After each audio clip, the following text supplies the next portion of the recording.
बिस्मिल्लाहिर्रहमानिर्रहीम। अस्सलाम वालेकुम। कुकिंग विद मोहिनी के साथ मैं हूं मोहिनी अरशद।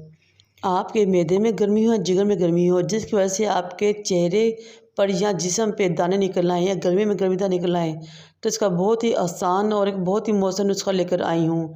सर्दी में मूली वाले पराठे तो हर किसी घर में बनते हैं, लेकिन जब भी हम मूली वाले पराठे बनाएं और मूलियों को निचोड़े पराठों के लिए, लेकिन नुचड़ी हुई मूलियों को तो हम पराठों में यूज़ कर लें, लेकिन उसके पानी को कभी भी ज़ाया मत कीजिए, क्योंकि वो हमारी सेहत के लिए, हमारी स्किन के लिए, हमारे खून के लिए बहुत ही फ़ायदेमंद मुफीद है। इस पानी को आप ख़ुद भी पिएं, बच्चों को भी पिलाएं। इससे ना सिर्फ आपके जिगर की गर्मी ख़त्म होती है, बल्कि मैदे की गर्मी भी ख़त्म हो जाती है। जब हमारे जिगर और मैदे की गर्मी ख़त्म हो जाएगी तो हमारा खून भी साफ़ होगा।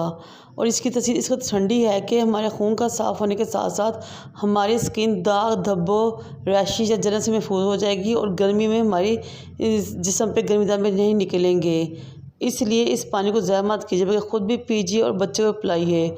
और हमेशा दानों से, गर्मी दानों से, स्किन रैशेज से महफूज रहिए और तंदुरुस्त रहिए। अपने आप को फ्रेश और ख़ूबसूरत बनाइए और एक्टिव रहिए। और मुझे दुआ में याद रखिए। अल्लाह हाफिज़।